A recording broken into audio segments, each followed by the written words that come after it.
Do it here. All right. Good. All right. All right. Good morning, everybody. Happy Friday. Before we get started, I just wanted to touch base with you guys and see, have you had a chance to check out the resources online? Is everything working? It's flowing? You guys have had a chance to look at some of the images? Excellent. Okay. And the study guide, did you guys find that up there too? Okay, great. I mentioned on the study guide, it is not comprehensive. It's a lot of terms, but again, it's intended just to give you a sense of the kind of degree of specificity we're looking for. If you're familiar with that material, chances are you're going to do pretty well. But that said, there might be things on it, questions on it, things that we've covered in lecture, section, in readings. So the exam is going to be drawn on the entire course. And we're going to be available later on today. I'm going to have my office hours on Monday too. We're going to have one more lecture. We're going to be finishing up, we're going to be starting the Akkadian period today and then finishing it up on Monday. And then on Wednesday we'll have the exam. So we talked about the structure of the exam. Any questions about, yeah? Material we cover next Monday will be on the exam. Yes. Yes, yeah. Chances are, it will be on the exam. And it's going to be the material today. Again, the Akkadian period we're going to be focusing on in the next 2 days, and that'll be on there too. So do come on Monday. Okay. This was an interesting story I came across. Massive Canadian melt might have triggered the flood of biblical proportions. It's interesting because if you read it, it essentially says that because of this catastrophic event in Canada, we talked about oceans rising and displacing populations and how that might have contributed to the Neolithic Revolution and the emergence of sedentary societies. Well, here's Canada's attempt to sort of take credit for that. I think it's not a surprise that if you look at the URL, it's actually from www.canada.com. So a little bit of nationalist, but it's an interesting story. So I urge you to check it out. I'm not sure about the science, but anyway, it's linked to what we've been talking about. All right. Unless there are any questions, why don't we dive into the Akkadian period? Last time we had a wonderful lecture by Tony, and we talked about Ebla, Tel Marduk, and we saw a number of developments that were quite important at Ebla during the ED3 period. Among them, the emergence of the first palace.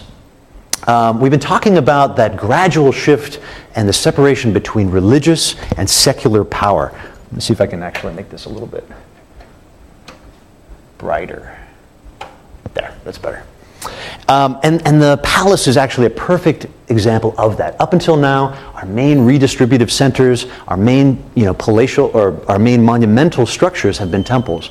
Now we're seeing for the first time the emergence of palaces, centers of secular authority which are devoted to the king and to the king's administration.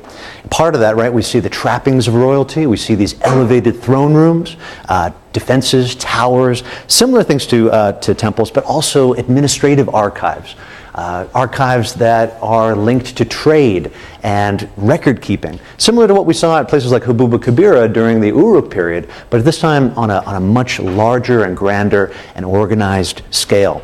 That archive at Ebla with 1,800 tablets in it, perfectly preserved. Well, not perfectly preserved, but very well preserved up on shelves. A very important set of documents for understanding what daily life was like and how these palaces would operate. The language, Eblaite, that Tony mentioned last time is also really interesting. It's a shift towards a purely phonetic system. Up until this point, Sumerian, when written, has relied on a system of phonetic complements, So it's linked to actual speech, signs that indicate actual sounds, but also had a number of logograms. So it's this very complicated system. Eblaite moves to a purely phonetic system. And that doesn't sound like it's very important. It sounds kind of, academic and boring. But what that means is now these languages are much easier to learn. And they're much easier, say, for a layperson to pick up and use on a daily basis. So we see it's place in the palace, but also this is a system that can be used by merchants. It's a system that can be used by priests in temples, and it allows literacy and, as a result, commerce to really pick up during these periods too. So it's a system of it's a simplified system that we see hand in hand with the emergence of this palace. A few other things, just to recap what Tony covered, right? The throne room columns as well, our first columns at Ebla, another trait of the palace that we're going to see over and over and over again. So many parallels in the north at Ebla from what we saw earlier, well, not earlier, but at the same time during the ED3 period at places like Ur. We saw the connections like the Ebla standard with very similar carvings. We saw objects that look like the bull lyre. So keep that in mind, that what's happening in the ED3 is very similar in the north and the south with this increasing urbanization. One of the reasons that we have all this material from Ebla is that archaeologically it's a very happy circumstance. Not happy for the people of Ebla, but happy for us in the sense that Ebla was destroyed. There was a huge fire that wiped out the palace area, Palace G, and it's assumed to have been an invasion that took place around 2300 BCE. We love destructions, we love earthquakes, right? Because they capture this little photograph of what happened in the past. So what happened? What happened to this palace, and what happened at the end of the ED3 period? Well, we know that before we've talked about how in the south, in Sumer, these city-states vied for control. We saw the conflict between a number of city-states on the Stele of the Vultures, for example. But around 2350 BCE, we see the emergence of a king by the name of Sargon. And Sargon is another way of saying Shahrukhin. His name is Shahrukhin, and Shahrukhin means the legitimate king. And a heads up, if anybody starts calling themselves the legitimate king, chances are they're not the legitimate king, right? You don't call yourself the legitimate king if you actually are the legitimate king. So Sargon comes to power in the city of Kish, and he is said to have been the cupbearer of the king of Kish, and he rose to power and founded a new capital at a city called Agade, or Akkad, which gives its name to the region and the period. You can see Sargon of Akkad and the years that he reigned approximately. Why would you want to found a new city? What does founding a new city give to you as a ruler? Especially if you're an usurper, right? Yeah. Power and legitimacy. Yeah, right. Power and legitimacy. If you are now an usurper, right, you want to get out of town. You want to found something new. You want to start institutions that are of your own making, because precisely, right, you don't fit in back at home. So Sargon goes ahead and founds the city of Agade during this period, and would go on to defeat Ur, Uruk, Umma, Lagash, and unify all of Sumer and Akkad into the first single political unit we've seen, the first true empire. Very different from the informal empire of the Uruk expansion. Right? That was when we talked about the breakdown of the way that this Uruk system would work. This was quite different. This was total political control with new ideological and economic frameworks put into place. And in doing so, Sargon initiates a dynasty that will last over 200 years. The origin of Sargon is quite interesting. In the Sumerian king list, he's listed as the follows.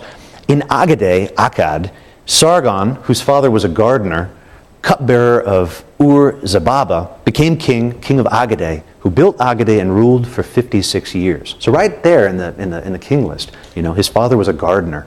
In some of the later mythological accounts of Sargon, because he's a very important king for doing this, he actually says, I don't know who my father was. My father was unknown to me. My mother was a woman of low status, and I came to power. It's a series of myths that are not so well known, but what we're told is that Sargon's mother placed him in a sealed basket and floated him down the river at which point he was found by a water bearer and brought into the palace of Ur-Zababa at Kish. And if this sounds familiar, yeah, it's the prototype, the earlier Mesopotamian antecedent for the story of Moses being floated down the basket and whatnot. We're told that Sargon is instated as the cupbearer of Ur-Zababa, king of Kish. And that's a cupbearer. It doesn't sound like it's a great position, but it's actually a very high position with a lot of authority and access to the king. You're constantly an attendant of the king. You might be a servant, but you have the king's ear and you're spending a lot of time with him. So Sargon takes this position and ends up having a dream in which Inanna comes to him and essentially says, I'm giving you my support and bestowing my divine favor upon you. And in this dream, Inanna goes ahead and drowns Ur-Zababa, killing him. Sargon shares this dream with Ur-Zababa, who is not particularly happy about that, and quite reasonably decides to try to have Sargon killed. But Inanna actually intercedes on Sargon's behalf. And again, this is all this mythological sort of history of Sargon. This is written in a later period. These are from Babylonian texts that have to mythologize the origin of Sargon, right? Because he doesn't have an origin. It has to sort of be created for him. Ur-Zababa is sort of shocked to see Sargon walk back through the door and tries to have him killed again. This time sending him off to Uruk with a letter that essentially says, kill the person carrying this letter. The text breaks off at that point, but we can assume that, something tricky happened. He ended up changing. Something similar to, in the same spirit of what we've seen in the Epic of Gilgamesh. Sargon ends up surviving. Ur-Zababa, who's been portrayed as quite a villain here, ends up being deposed or being killed, and Sargon takes power and takes control of Kish.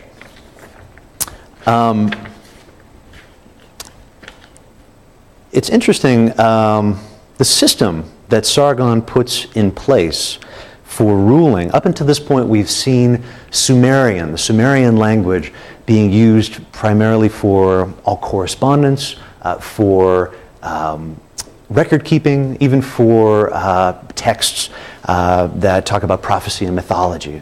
For example, right, Ebla. These archives are a form of Sumerian, this Eblaite, which is linked to the Sumerian language.